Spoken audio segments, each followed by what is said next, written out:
You know, we're all looking for it, aren't we? That real, lasting feeling of inner peace. But what if I told you it isn't something you have to go out and find? What if it's already who you are? So today, we're going to dig into that. So it all starts with this really simple but kind of profound idea. Peace isn't some big, complicated religious thing. It's something you feel, like in the smile of a little kid or the touch of a mother.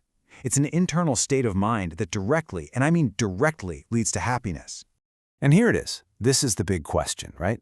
If this state of peace is supposed to be so natural to us, why does it feel like we're always fighting for it? Like we're constantly trying to achieve it or chasing after it? Let's unpack that. And this is where it gets really interesting. When we feel that sense of peace from a child's smile, we're not just reacting to the physical smile itself. No, we're responding to the vibration behind it, the purity, the innocence, that unconditional love. It's that pure energy we're actually connecting with. And that really gets to the heart of the problem, doesn't it? Peace feels like a huge effort when we're putting on a performance for everybody else, but it becomes totally natural the second we just allow ourselves to be. It's the difference between putting on an external show and just connecting with our own internal state. So here's the crucial point. Peace isn't something you need to go out and get. It is and always has been your original quality, your built-in default personality. The journey isn't about getting something new, it's about remembering and rediscovering what's been there all along. Okay, so if we're going to go on this journey of remembering, well, first we need a map of our own personality. And thankfully, there's a framework for understanding all the different layers that make us who we are. Come on, we all do this, right? We stick these labels on ourselves and on other people. Oh, I'm a Pisces, or I'm just a short-tempered person.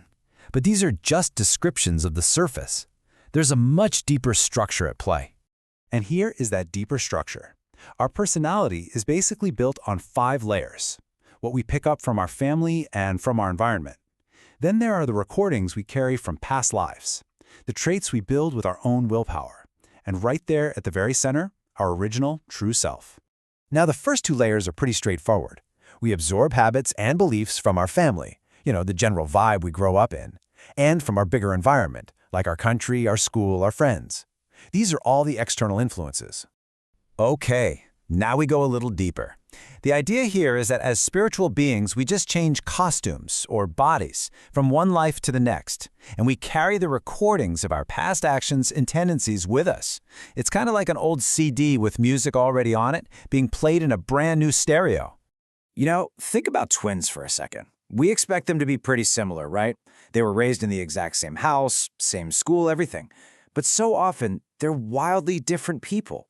Well, this framework explains why. They are 2 different souls, 2 different CDs, each one playing its own unique, pre-recorded track from the past.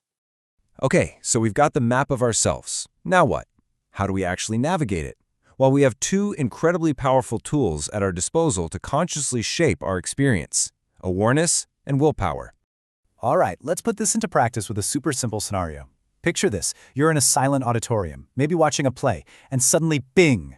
Someone's phone starts ringing loudly. That's the event. What happens next? Well, that's entirely up to you.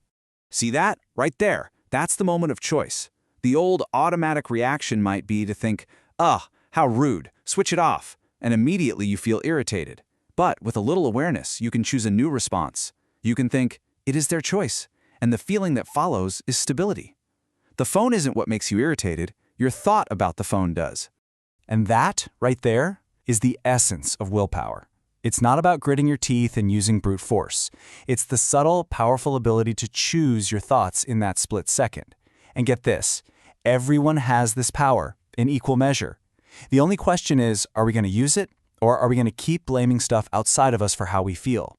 So how do we make this willpower muscle stronger? It all comes down to honesty. Seriously, every time you say, "Oh, nice shirt," while secretly thinking, "Wow, that's a horrible shirt," you create this little inner conflict that actually weakens your own internal power.